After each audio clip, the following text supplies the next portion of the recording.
Captain Insano shows no mercy. Straight cash, homie.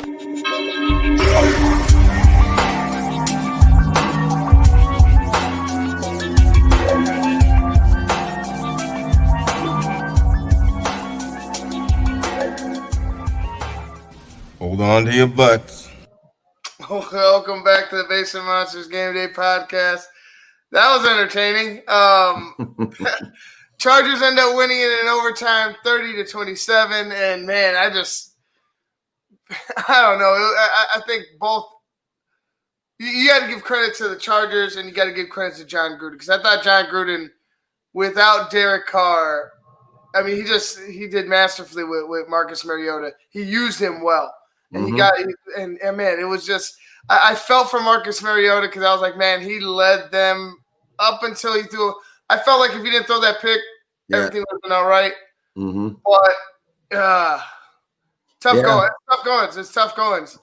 Yeah, I mean, just like we talked at halftime, Mariota came in and boom, straight to the feet, of Mariota. So, John Gruden called a good game. It just, it's that one unfortunate, the ball's a little behind the receiver and falls right into the defender's hands, and then it just got wacky after that. People were picking interceptions, fumbles, like it's just like crazy. And then the game almost ended on a fumble, really. But it was entertaining.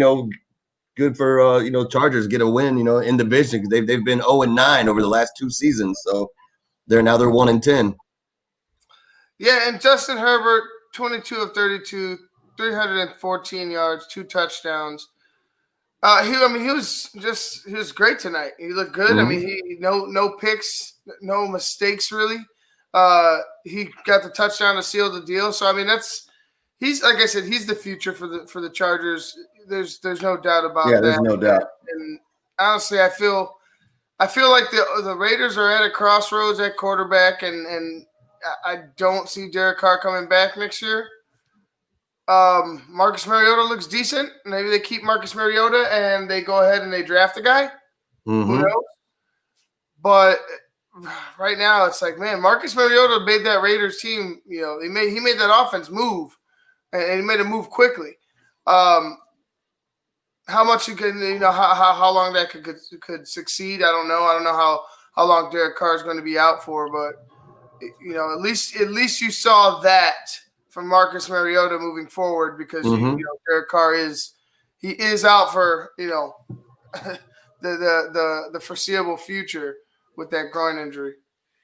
Yeah, I'd be surprised if he comes back. Really, to tell you the truth, like if you want to really evaluate your guys, I mean, you've seen what Derek's done for you all the way up until this point. You might as well take a look at Mariota, and then because you're going to have some decisions to make in that offseason. So.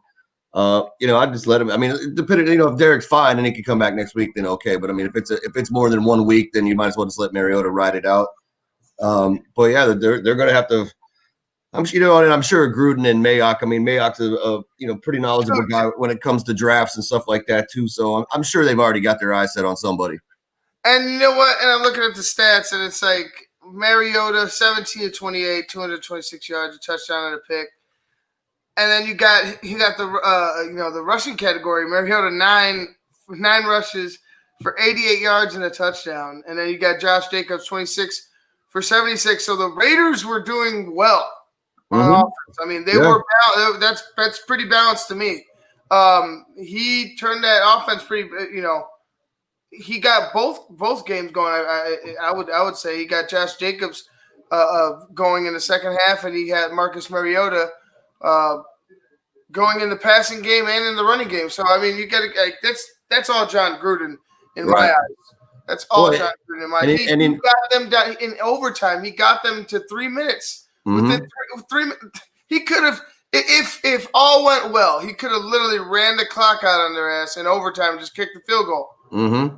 Yeah. Oh yeah. No, he's a good play caller, man. I mean, that's the thing. I mean, I know his offense, a lot of people are have a hard time with it because it's so wordy and big and people are moving all over the place. But, the thing you got to give him credit for today is that, he adjusted his game plan to the quarterback that was in the game. And that was all the difference. Once Mariota got in, and then probably, I don't know how many of those plays were probably out the window just because, Mariota, you got to use his assets. If he's good, if he's quick on his feet, you got to use it.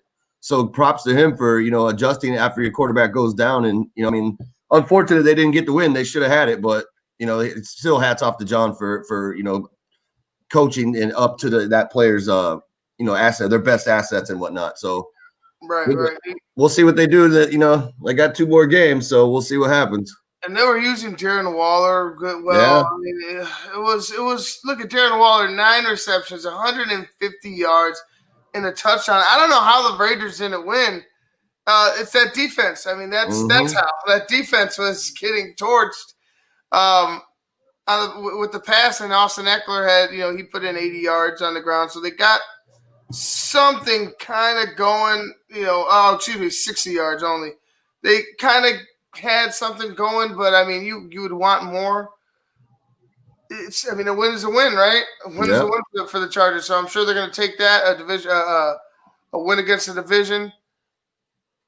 I mean, there's nothing more to say for me. Like it was a good game. It was just weird things going on. Right, yeah. It was a wacky game for sure. It was a wacky game. Just like what the hell is that? Like just people are going over to the tent, coming back out. Jacobs is going off, coming back in. It was weird. Flags coming out of nowhere. I'm like, man, what the like? There's just it was an insane game. I mean, it was entertaining to say the least. Well, yeah, so, it's also Ruggs wasn't there too, so who knows what could have happened had he been there. Keenan Allen didn't play a lot either, so that's another thing that could have put this winner really out of whack. Because if they had both of those, we may have seen double the score that we saw tonight. Yeah, well, I mean, just because neither of them could stop each other. I mean, it might have been a 50-50 game. That's true. All right, guys. Well, that's gonna wrap things up for us here tonight on Thursday Night Football for the on the Basement Monsters. I'm like almost out. Mm-hmm. I'm like ready for bed. All right, well, I'm going to get out of here with that. This has been the Basement Monsters Game Day Podcast on Sports Zone Chicago. I'm Ivan Vargas. That's Luke Nettles. Until next time, peace.